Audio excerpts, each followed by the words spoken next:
welcome or welcome back to my channel. So, I recently got married. If you haven't seen our engagement video or our wedding day video, I will be linking those down below. Basically, we had a very small backyard wedding, and as expected by almost everyone, I DIY'd everything. And it was so much fun, so I thought it would be pretty cool to share some of those creations with you guys. So for today's video, I am going to be sharing with you guys how I created my invitations. So if you guys would like to see a budget-friendly way to create wedding invitations, then just keep on watching.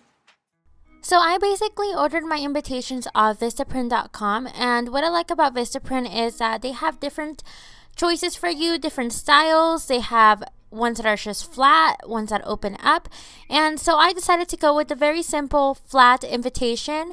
Mine was 5x7. So what I like about Vistaprint is that you can customize your invitation to your own liking. They have different fonts you can choose from. They have script fonts, bold fonts, any type of fonts you can think of, and of course you can upload your own photo. So I decided to use one of our engagement photos for our invitations. And for the back of our invitations, I decided that I wanted it very simple, so all I ended up doing was adding the wedding ceremony and wedding reception information, and then I attached additional information with Photoshop, and I will show you how to do that next. The total cost for our invitations were 57 cents per invitation from Vistaprint, and it took Vistaprint about 2 weeks for our invitations to get sent out. Just to be on the safe side, I really recommend ordering ahead of time. So like I mentioned before, I added attachments to my invitation. So I added a gift registry card and additional information. The way that I did this was through Photoshop. So basically I just typed it up on Photoshop and I sized it to the size of a 4x6 photo. This is a very important step if you want your text to come out nice and sharp. And once I was done with that, I then took it to Walgreens.com and I printed them out from Walgreens. Now this is why it is very important to size your photo to a 4x6 photo when you are working on it on Photoshop, because it will be easier to upload onto Walgreens.com, and also your text will come out nice and clear.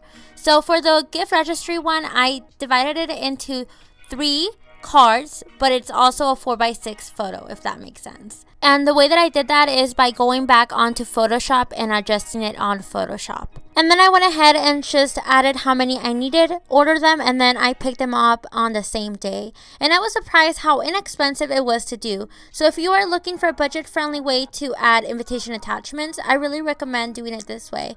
Once my Vistaprint invitations had arrived and my Walgreens attachments were ready for pickup, it was time to put them all together. You will need your invitations, invitation attachments, and twine, a paper bag, glue, and scissors.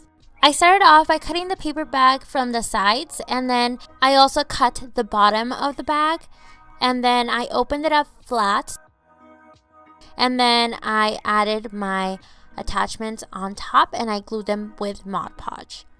Once my attachments were nice and dry, then I started cutting them up, and basically I used the paper bag as a border for my attachments. First time that I made these attachments, I played around with the border and I decided that I wanted a very thin border. I didn't want the paper bag to be too overpowering. So basically this is how they turned out. Then I took my invitation, the attachments, twine, and I started putting them all together. So for the purpose of this video, I just covered the addresses in the back because this is where I had my wedding and I do not want to share that on the internet. So then I started attaching everything together. I basically just tied everything with the twine and I made a little bow. Then I snipped off whatever was left over from the twine, and that is basically it.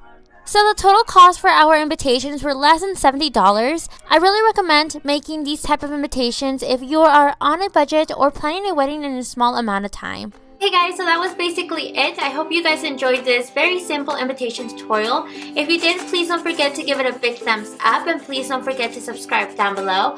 And also, just to let you guys know, I will be posting more wedding DIYs on my channel, so just keep an eye out for that. And as always, I will see you guys on the next one. Bye guys!